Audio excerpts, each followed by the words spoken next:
پھر آیت نمبر 41 میں فرمایا بسم اللہ الرحمن الرحیم وآمنوا بما انزلت مصدقا لما معکم ولا تکونوا اول کافر به ولا تشتروا بآیاتی ثمنا قلیلا وإیای فاتقون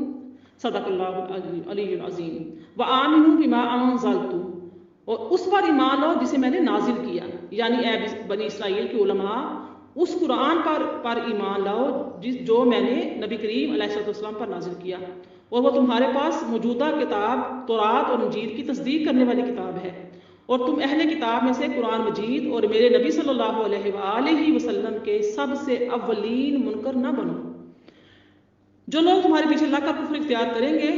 تو ان کا وبال جو ہوگا وہ انہی پر ہوگا۔ اب یہاں پر یہ یاد رکھ لیجئے کہ نیکی اور بدی کے ہر کام میں یہی اصول کار فرما ہوتا ہے، یہی اصول نافذ ہوتا ہے کہ اس کی ابتدا کرنے والوں کو پیروی کرنے والے کے عمل کا ثواب یا عذاب ملے گا۔ حضرت جریر بن عبداللہ رضی اللہ تعالی عنہ سے روایت ہے کہ نبی کریم صلی اللہ علیہ وآلہ وسلم نے ارشاد فرمایا جس نے اسلام میں کوئی اچھا طریقہ ایجاد کیا تو اس کے لیے اس طریقے کو ایجاد کرنے کا ثواب ہوگا، اور اس کے بعد جو لوگ اس طریقے پر عمل کریں گے ان کا ثواب بھی اس ایجاد کرنے والوں کو ملے گا، اور ان عمل کرنے والوں کو بھی اپنے ثواب کے مطابق کوئی کمی نہیں کی جائے گی۔ اور جس طرح اسلام میں جس نے برا طریقہ ایجاد کیا تو اس پر اس کا گناہ ہوگا، اس کے بعد جو لوگ اس پر عمل کریں گے ان کا گناہ بھی اسے ہوگا، اور ان عمل کرنے والوں کے اپنے گناہوں میں بھی کوئی کمی نہیں آئے گی۔ اب یہاں ہمیں اس آیہ مبارکہ کی روشنی میں دیکھنا چاہیے کہ ہم اپنی اولادوں کو اپنی نسلوں کو کس طریقے پر لگا رہے ہیں اور ہم خود کس راستے پر چل رہے ہیں۔ اگر تو ہم نیکی کی راہ پر چل رہے ہیں تو یہ نیکیاں، یہ اچھے اعمال جو ہیں وہ ہماری نسلوں میں ہماری اولادوں میں ٹرانسفر ہوں گے۔ گھر کا اچھا ماحول، بچوں کی اچھی تربیت، ان کو خدا اور رسول کی محبت، اللہ والوں کی محبت، اہل بیت اطہار صحابہ کرام کی محبت، اہل بیت اطہار کا طرز زندگی بتانا، سکھانا، اس پر چلنا اور چلانا، یہ ہے اچھا طریقہ۔ اور اگر ہم مسلمان ہو کر یہود و نصارہ کی طرح بے پردہ، عریاں، فحشہ، باریک لباس پہن کر بازاروں کی گلیوں کی زینت بنیں گے اور ایسے ہی بیٹیوں کو تربیت دیں گے اور ایسے ہی اپنے اولادوں کو اپنے بیٹوں کے مائنڈ سیٹ بنا دیں گے اور پھر وہی اپنی بہویں بھی ایسی لے کر آئیں گے، تو پھر کیا ہوگا کہ ہم تو قبروں میں چلے گئے اور ہم جو اپنا ایک طریقہ دے گئے، ایک بنیاد رکھ گئے، وہ نسل در نسل ٹرانسفر ہوتی چلی جائے گی، اور اس گناہ کا جو آپ نے جاری کیا تھا وہ گناہ جاریہ وہ قیامت تک آپ کے لیے جاری رہے گا۔ آج کل کے ماڈرن دور میں مائیں خود کہتی ہیں ہمیں ماڈرن بہو چاہیے، وہ بہو چاہیے جو بے پردہ ہو، جس کے لباس باریک اور بالکل عریاں ماڈرن ٹائپ ہو اور بالکل آزاد مائنڈ ہو۔ ایسے بہویں لے کر آئیں، ایسے گھروں میں بیٹیوں کو بیاہیں جو ماڈرن ہوں۔ تو اسلام ایسے ماڈرن ماحول جو ہم سمجھتے ہیں، اسلام اس کو جاہل کہتا ہے، جاہلیت کہتا ہے، ایسے لوگوں کو اسلام جو ہے وہ جاہل قرار دیتا ہے۔ تو لہٰذا کوئی بھی اچھا یا برا عمل کرتے ہوئے ہمیں سوچنا چاہیے کہ جس چیز پر ہم چل رہے ہیں وہ راستہ شیطان کا ہے یا رحمان کا ہے، وہ نیکی ہے یا بدی ہے۔ یہ نیکی یا بدی ہم نے اپنی نسلوں میں ٹرانسفر کرنی ہے، اور اس کا جو رواج قائم ہوگا وہ ہماری نسلوں تک جائے گا، اور ہمیں اس میں قبر اور حشر میں اس کا جواب دہ ہونا ہوگا۔ پھر آگے ارشاد فرمایا وَلَا تَشْتَرُوا بِآیَاتِی ثَمَنًا قَلِیلًا، اور میری آیتوں کے بدلے تھوڑی قیمت وصول نہ کرو۔ اب اس آیت میں دنیا کی حقیر و ذلیل مال کے بدلے اللہ تعالیٰ کی آیات بیچنے سے منع کیا گیا ہے، اور یہاں ان آیات سے تورات اور انجیل کی وہ آیات مراد ہیں جن میں نبی کریم صلی اللہ علیہ وآلہ وسلم کے اوصاف و علامات کا بیان تھا۔ قرآن پاک کی یہ آیات ان یہودیوں کے متعلق نازل ہوئی ہے جنہیں اپنی قوم سے نذرانے اور وظائف ملتے تھے، اور انہیں ڈر تھا کہ اگر قوم کو معلوم ہو گیا کہ تورات میں محمد مصطفیٰ صلی اللہ علیہ وآلہ وسلم کی یہ نشانیاں کہانیاں بیان کی گئی ہیں تو ان سرداروں کو چھوڑ کر محمد مصطفیٰ صلی اللہ علیہ وآلہ وسلم پر ایمان لے آئیں گے اور یوں ان کے نذرانے بند ہو جائیں گے۔ اسی کو فرمایا جا رہا ہے کہ دنیا کی قلیل مال کے بدلے اللہ تعالیٰ کی آیتیں نہ بیچو۔ اب دیکھیے یہاں پر جو فرمایا یعنی کہ میری آیات کو تھوڑی کی قیمت پر فروخت نہ کرو، تو اس کا مطلب یہ بھی نکلتا ہے کہ اللہ تعالیٰ کی آیتوں کو تھوڑے داموں فروخت نہ کرو، اور اگر منہ مانگے دام ملے تو فروخت کر دو۔ یہ مطلب اس کا نہیں نکلتا، بلکہ مقصد اس کا یہ ہے کہ کسی قیمت پر حق کو مت بیچو، کیونکہ ساری دنیا کے خزانے بھی اسی کے مقابلے میں حقیر ترین معاوضہ ہے۔ اب یہاں پر یہ دیکھیں اس آیا مبارکہ کو کوٹ کیا جاتا ہے جو لوگ قرآن کی تعلیم دیتے ہیں، جو دیگر دین یعنی کہ علم دین پڑھاتے ہیں، یا وہ مؤذن جو اذان دیتے ہیں، یا وہ معلم یا علماء یا خطیب جو اپنا معاوضہ وصول کرتے ہیں، تو ان آیات کو ان پر کوٹ کر دیا جاتا ہے اور طعن و تشنیع کیے جاتے ہیں۔ حالانکہ ایسا نہیں ہے۔ قرآن یا قرآنی علوم کی تعلیم پر یا اذان و امامت پر اجرت لینے کی ممانعت اس آیت سے سمجھنا بالکل بھی صحیح نہیں ہے۔ علماء متاخرین نے یہ سمجھتے ہوئے کہ اس طرح کہیں باب تعلیم ہی بند نہ ہو جائے جس سے دین ہی محفوظ نہ رہ سکے، تعلیم پر اجرت لینے کی اجازت دے دی ہے۔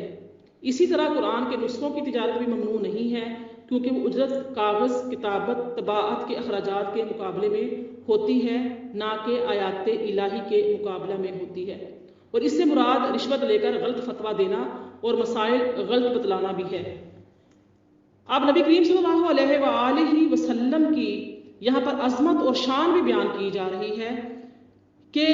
یہودی علماء اپنے باطل مفادات، نفسانی خواہشات اور جاہلانہ توہمات کی بنا پر اپنی کتاب میں موجودہ ان آیات کو چھپاتے تھے، جن میں نبی کریم صلی اللہ علیہ وآلہ وسلم کی عظمت و شان اور ان کی اوصاف بیان کیے گئے، اور اگر کبھی کوئی آیت بیان بھی کی تو اس کے ساتھ بعض باطل باتیں ملا کر بیان کرتے تھے۔ حالانکہ علماء کا منصب تو حق بات کا اعلان کرنا ہوتا ہے،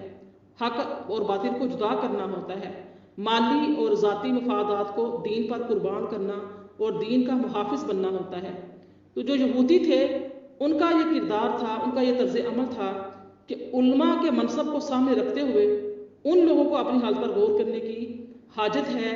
جن کا حضور پر نور صلی اللہ علیہ وآلہ وسلم کی عظمت و شان بیان کرنے کے معاملے میں سلسلہ کہیں اور جا کر ملتا ہے۔ یہاں پر دیکھ لیجئے آیت نمبر 42 میں فرمایا وَلَا تَلْبِسُوا الْحَقَّ بِالْبَاطِلِ وَتَكْتُمُوا الْحَقَّ وَأَنْتُمْ تَعْلَمُونَ، اور حق کو باطل کے ساتھ نہ ملاؤ اور جان بوجھ کر حق کو نہ چھپاؤ۔ وَلَا تَلْبِسُوا الْحَقَّ بِالْبَاطِلِ، یعنی کہ جو یہودی علماء تھے نبی کریم صلی اللہ علیہ وآلہ وسلم کی عظمت و نبوت سے متعلق تورات کی آیتیں چھپاتے بھی تھے، اور کبھی کچھ بیان کرتے تو ان کے ساتھ اپنی طرف سے کچھ باطل باتیں بھی ملا دیتے تھے۔ مثلا اپنے پیروکاروں سے کہتے کہ محمد صلی اللہ علیہ وسلم نبی تو ہیں لیکن ہمارے لیے نہیں بلکہ دوسروں کے لیے ہیں، یعنی یہودی علماء نے اس طرح کی کئی باتیں گھڑی ہوئی تھیں جن کے ذریعے وہ جان بوجھ کر حق چھپانے اور حق باطل کو ملا کر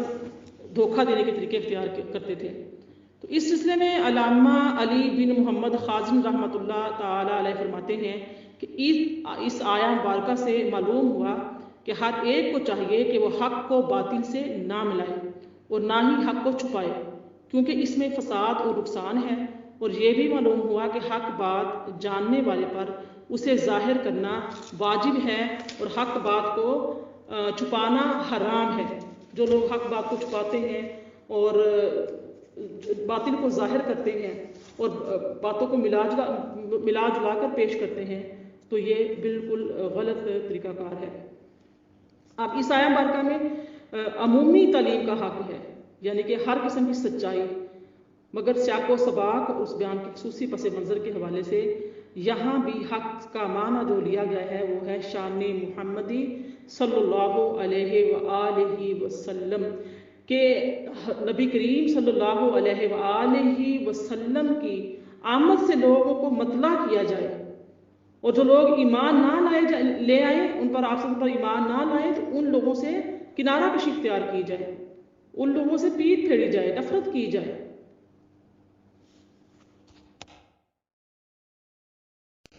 اعوذ باللہ من الشیطان الرجیم، بسم اللہ الرحمن الرحیم، الحمد للہ رب العالمین والعاقبۃ للمتقین، الصلاة والسلام علی سید الانبیاء والمرسلین وعلی آلہ وصحبہ اجمعین۔ قال اللہ تعالی فی القرآن المجید والفرقان الحمید، یا بنی اسرائیل اذکروا نعمتی التی انعمت علیکم واوفوا بعہدی اوف بعہدکم وإیای فارہبون، وآمنوا بما انزلت مصدقا لما معکم ولا تکونوا اول کافر بہ ولا تشتروا بآیاتی ثمنا قلیلا وإیای فاتقون۔ صدق اللہ العلی العظیم۔ ترجمہ سماعت فرمائیں۔ اے اولاد یعقوب، میرے وہ انعام یاد کرو جو میں نے تم پر کیے، اور تم میرے ساتھ کیا ہوا وعدہ پورا کرو، میں تمہارے ساتھ کیا ہوا وعدہ پورا کروں گا، اور مجھ ہی سے ڈرا کرو، اور اس کتاب پر ایمان لاؤ جو میں نے اپنے رسول صلی اللہ علیہ وآلہ وسلم پر اتاری ہے، حالانکہ یہ اس کی اصلاً تصدیق کرتی ہے جو تمہارے پاس ہے، اور تم ہی سب سے پہلے اس کے منکر نہ بنو، اور میری آیتوں کو دنیا کی تھوڑی سی قیمت پر فروخت نہ کرو، اور مجھ ہی سے ڈرتے رہو۔ رب اشرح لی صدری ویسر لی امری واحلل عقدۃ من لسانی یفقہوا قولی، اللہم فقہنا فی الدین، آمین یا رب العالمین۔ نہایت ہی قابل احترام میری پیاری بہنوں، السلام علیکم ورحمۃ اللہ وبرکاتہ۔ آپ کے سامنے میں نے سورہ بقرہ کی آیت نمبر 40 اور 41 تلاوت کی اور اس کا ترجمہ پیش کیا۔ آئیے اب ہم اس کی مختصر تفسیر دیکھ لیتے ہیں۔ یا بنی اسرائیل، اسرا کا جو معنی ہے یہ عبد ہے، یعنی بندہ، اور ایل سے مراد اللہ ہے، تو اسرائیل کا معنی ہوا عبداللہ، یعنی اللہ کا بندہ، اور یہ عبرانی زبان کا لفظ ہے اور حضرت یعقوب علیہ السلام کا لقب ہے۔ پیاری بہنوں، یہاں آیت نمبر 40 سے لے کر آیت نمبر 150 تک کی جو اکثر آیات میں بنی اسرائیل کے عروج و زوال، عزت و ذلت، اقبال و ادبار، جزا و سزا،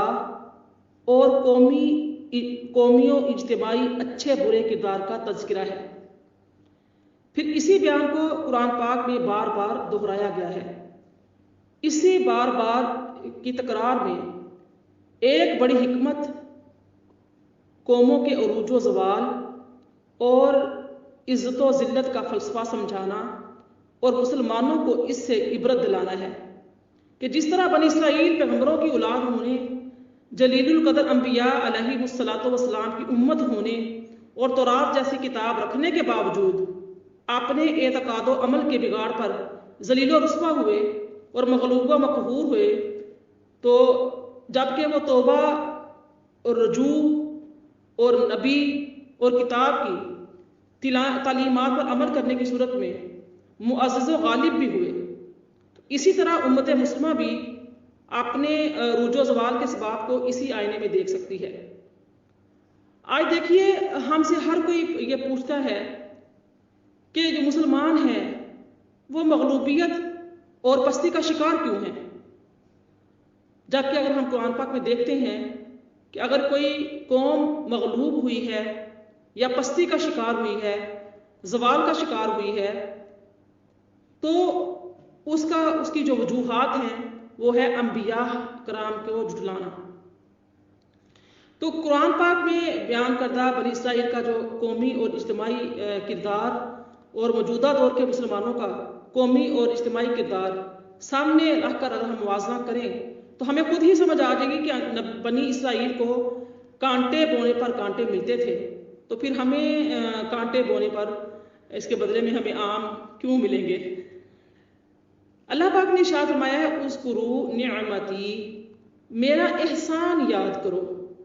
اب اس میں کون سا احسان، کس احسان کی طرف اشارہ ہے؟ اس آیہ کریمہ میں نبی کریم صلی اللہ علیہ وآلہ وسلم کے زمانے کے جو یہودی تھے ان سے خطاب فرمایا جا رہا ہے، ان کو مخاطب کیا جا رہا ہے کہ اے بنی اسرائیل، میرے وہ احسان یاد کرو جو تمہارے یعنی کہ میں نے تمہارے آباء و اجداد پر کیے، جیسے انہیں فرعون سے نجات دی، ان کے لیے دریا میں گزرگاہ بنائی، بادل کو ان پر سائبان بنا دیا، کھانے کے لیے ان پر من و سلوہ اتارا، ان کے لیے پانی کے چشمے جاری کیے، انہیں طاقتور قوموں پر فتح عطا فرمائی اور توریت جیسی عظیم کتاب انہیں عطا فرمائی۔ اور میرا وہ احسان یاد کرو جو میں نے تم پر کیا کہ تمہیں اپنے حبیب صلی اللہ علیہ وآلہ وسلم کا زمانہ عطا کیا، جن کی آمد کی بشارت تورات اور انجیل میں دی گئی تھی۔ اب یہاں پر ہمیں یہ خیال رکھنا چاہیے کہ یہاں یاد کرنے سے مراد یہ ہے کہ یہ صرف اور صرف زبان سے تذکرہ نہیں، بلکہ اس سے مراد یہ ہے کہ اللہ تعالیٰ کی اطاعت و بندگی کر کے اللہ تعالیٰ کی نعمتوں کا شکر بجا لائیں۔ سب سے بڑی نعمت ہمارے پاس جو ہے وہ اسلام ہے، آقا کریم علیہ الصلوۃ والسلام کی ذات ہے، آقا کریم علیہ الصلوۃ والسلام کی شریعت مطہرہ ہے، آپ صلی اللہ علیہ وآلہ وسلم کی سیرت طیبہ ہے، کلام مجید ہے۔ آج ہم مسلمان پستی کا شکار کیوں ہوئے کہ ہم نے ان نعمتوں کو تو سائڈ پر کر دیا، ان نعمتوں کی تو قدر ہی نہیں کی جن نعمتوں کا اللہ تعالیٰ کی ذات ذکر فرما رہی ہے، اور ہم نے کیا کیا کہ آپ نے دنیاوی زندگی کو اپنا لیا، دنیاوی جو متاع ہے، سامان ہے، ساز و سامان، اس کو ہی اپنا سب کچھ سمجھ لیا۔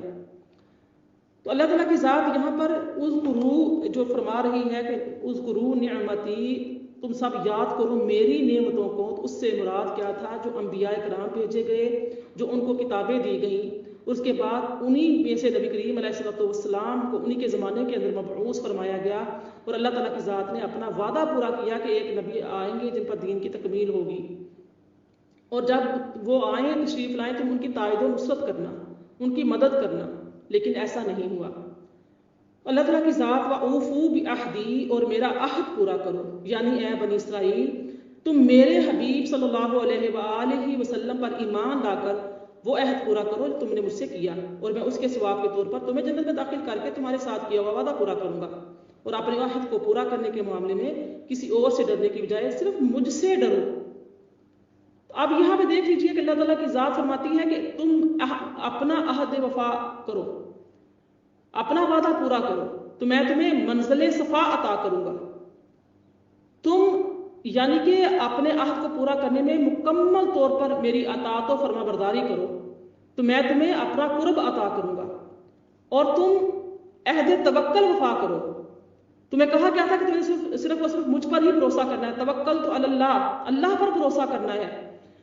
جب تم اللہ تعالیٰ پر بھروسہ کرو گے تو پھر میں تمہیں کفایت کی منزل عطا کر دوں گا، اور اگر تم میری معرفت میں مجھے پانے کے لیے